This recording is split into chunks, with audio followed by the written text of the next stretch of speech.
আসসালামু আলাইকুম দর্শক, স্বাগত আপনাদেরকে আমাদের চ্যানেলের নতুন আরো একটা ভিডিওতে। আশা করি সবাই ভালো আছেন। তো দর্শক, কখনো মেঘ কখনো বৃষ্টি, আবহাওয়াটা আসলে আনস্টেবল আবহাওয়া। তো যখন বৃষ্টি হয় তখন কিন্তু খুবই ঠান্ডা থাকে আবহাওয়াটা, এবং যখন কিনা রোদ ওঠে বা গরমের একটা ভাব ছাড়ে তখন কিন্তু প্রচুর গরম পড়ে, প্রচুর গরম।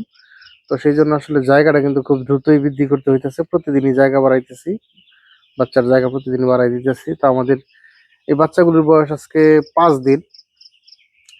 আলহামদুলিল্লাহ, মাশাআল্লাহ, বাচ্চাগুলি সম্পূর্ণ সুস্থ আছে। তো আমরা এই 5 দিনে ব্রুডিং কালে যে সমস্ত ওষুধগুলি খাইয়েছি আপনারা জানেন অবশ্যই। আমরা ব্রুডিং এ কি কি ওষুধ খাওয়াই? আমরা ব্রুডিং এ ওষুধ খাওয়াই রেনামক্স, অ্যান্ড্রোসিন এবং 2+, এই 3টা মেডিসিন দিয়ে আমি ব্রুডিং করি।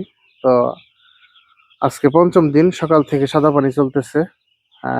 রাত্রে রানীক্ষেতের যে প্রথম ডোজের ভ্যাকসিনটা আছে সেটা আমরা 1 ফোঁটা করে চোখে দিয়ে দিব, এবং ভ্যাকসিন পরবর্তী সময়ে কিন্তু রাত্রে পানিতে আমরা ভিটামিন এডি 3টা ব্যবহার করব। এবং আগামীকালকে 6তম দিন, এই 6তম দিন থেকে 9তম দিন পর্যন্ত, অর্থাৎ এই 4 দিন কিন্তু আমি যে ওষুধগুলি খাওয়াই, আমার যারা নিয়মিত আমার ভিডিও দেখেন, আমার কিন্তু একটা ওষুধের ভিডিও আছে, আপনারা সেখান থেকে দেখে নিতে পারেন যে আমি যে সমস্ত ওষুধগুলি খাওয়াই এই 4টা দিন।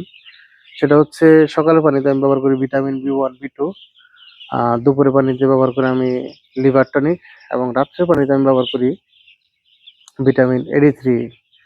তো এইবার কিছুটা চেঞ্জ আনতেছি আমার মানে ওষুধগুলির মধ্যে। সেটা হচ্ছে, এর কারণ হচ্ছে আমি বর্তমানে 71 ফিট ব্যবহার করতেছি, এবং 71 ফিটের একটা প্রবলেম হচ্ছে, সেটা হচ্ছে পায়খানার একটু সমস্যা হচ্ছে।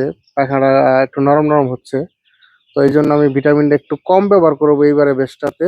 যতটা সম্ভব ভিটামিন কম ব্যবহার করে বেস্টটা তোলার চেষ্টা করব। কারণ পায়খানার সমস্যা হলে বা পায়খানাটা নরম হলে সেখানে যদি আমি ভিটামিন ইউজ করি তাহলে সেটা প্রবণতাটা আরো বেড়ে যায়। তো সেই জন্য আমি এবার চিন্তা ভাবনা করছি ভিটামিনটা যতটা কম ব্যবহার করা যায়। তো বিশেষ করে সকালে যে ভিটামিন বি1 বি2টা ব্যবহার করতাম সেটা এবার বাদ দিলাম। এবার ভিটামিন বি1 বি2 ব্যবহার করব না। শুধুমাত্র সকালের পানিতে আমি ব্যবহার করব লিভার টনিক, এবং দুপুরের পানিতে গরম বেশি থাকলে অবশ্যই আমি সি ব্যবহার করব, আর তা নাহলে সাদা পানি ব্যবহার করব। আর রাত্রের পানিতে আমি মাত্রা কমিয়ে ভিটামিন এডি 3টা ব্যবহার করব। যা ডোজের মাত্রাটা কমিয়ে দিব। আগে ব্যবহার করতাম আমি আমি তো নিউটেকের ভিটামিন এডি 3টা ব্যবহার করি, সেটা আমি 10 মিলি ব্যবহার করতাম 30 লিটার, অর্থাৎ প্রতি 3 লিটার 1 মিলি করে ব্যবহার করতাম।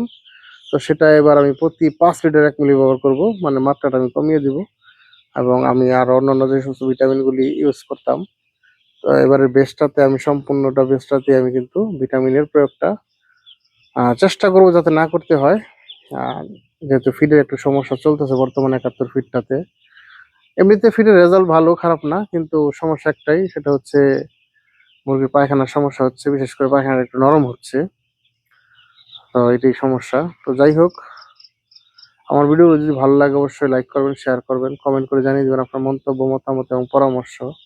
এবং আমাদের চ্যানেলে নিত্য নতুন ভিডিও পেতে অবশ্যই চ্যানেলটাকে সাবস্ক্রাইব করবেন। এখন এই পর্যন্তই, সবাই ভালো থাকবেন। আসসালামু আলাইকুম।